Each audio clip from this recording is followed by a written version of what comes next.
on va pas trop se fatiguer, on va aller parler de la tendance principale du marché du film, les films érotiques et de préférence films érotiques en 3D. Alors on est allé en voir plusieurs, on va vous montrer quelques extraits magnifiques, mais on n'a pas besoin d'aller très loin parce qu'il y en a aussi sur la Croisette.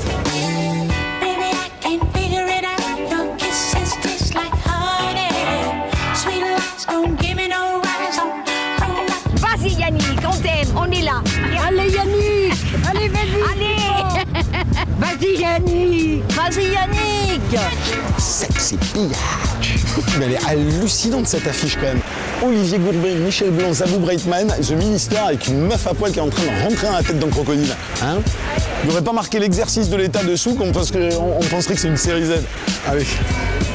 Les films de cul, ils sont où déjà ici? Il y a un endroit où il y avait plein de films asiatiques de cul. Hein? C'est ça qu'il faut qu'on trouve.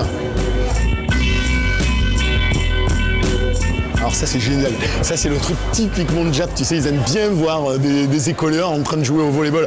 Il y a eu des dessins animés qui étaient faits comme ça, il y a même eu des jeux vidéo avec des japonaises qui avaient des scènes dégoulinants pas possibles.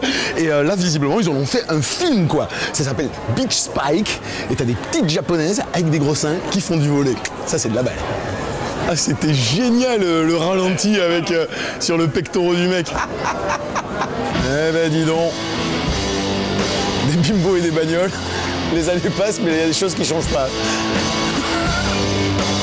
Donc là, l'émission, vu qu'on doit essayer de trouver des films érotiques au marché du film, il y en a un peu partout. Il y en a un qui m'a particulièrement intrigué. Ça s'appelle Underwater Love. C'est un film japonais qui est une comédie musicale avec des scènes de fesses et surtout avec un mec qui est habillé comme une tortue. Ça a l'air complètement surréaliste. Donc on va essayer d'aller le voir.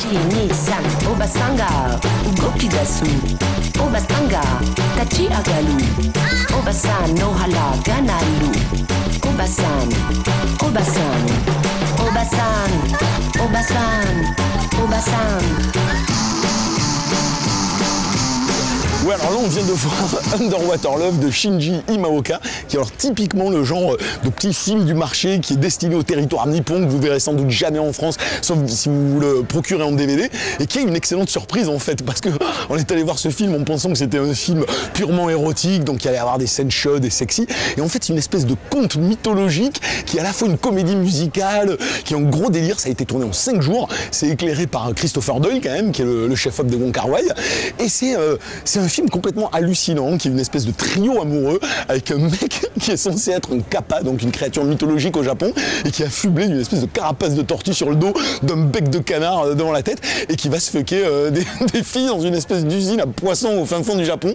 C'est un film même problème avec des chorégraphies de danse, mais c'est du n'importe quoi, et de la musique pop japonaise, mais au final ça pourrait être débile, et c'est super ludique, super rafraîchissant, super agréable. Donc voilà, une très bonne première surprise dans le cadre du cinéma érotique de ce marché, Underwater Love. On peut vous inviter à un film? Ah, si vous voulez, oui. Le premier film arabe en 3D. Le premier film arabe en 3D. Alors ça, c'est génial pour ma rubrique, ça. Et l'histoire vraie d'une identité fausse. Hein? Tout un programme. Oui. Ce genre de truc super surréaliste qui se passe au marché du film. Voilà. Alors j'ai un flyer qui est un peu tout pourri. Hein. Ça s'appelle My Last Valentine in Beirut. Et selon donc je ne sais pas qui c'était, son producteur, son distributeur, son réalisateur, c'est le premier film arabe en 3D expérimental. Et ça a l'air d'être en plus un film d'auteur intime. Je crois que nous allons aller le voir.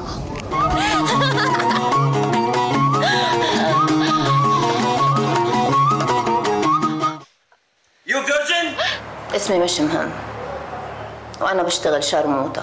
Bon, on continue dans le marché du film avec le véritable clou de tous les films érotiques, c'est Sex and Zen 3D Extreme Ecstasy, qui est en fait le remake du premier Sex and Zen. C'est une trilogie à Hong Kong de films qu'on appelle catégorie 3, c'est-à-dire des films érotiques. Et celui-ci a bénéficié d'un budget absolument monstrueux.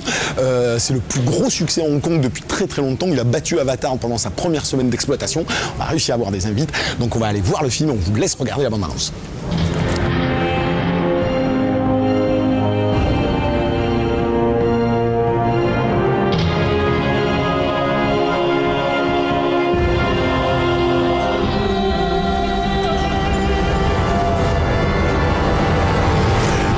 finir la projection de Sex and Zen 3D. C'était un peu comme j'imaginais, hein, très très riche, belle lumière, beau décor, actrice absolument somptueuse. C'est un petit peu l'arnaque la 3D parce qu'elle concerne surtout les séquences d'action avec des poignards qui sortent de l'écran, qui nous rentrent en pleine tronche.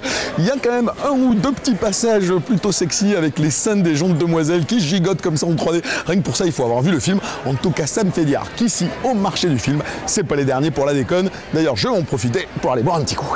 Vas-y Yannick.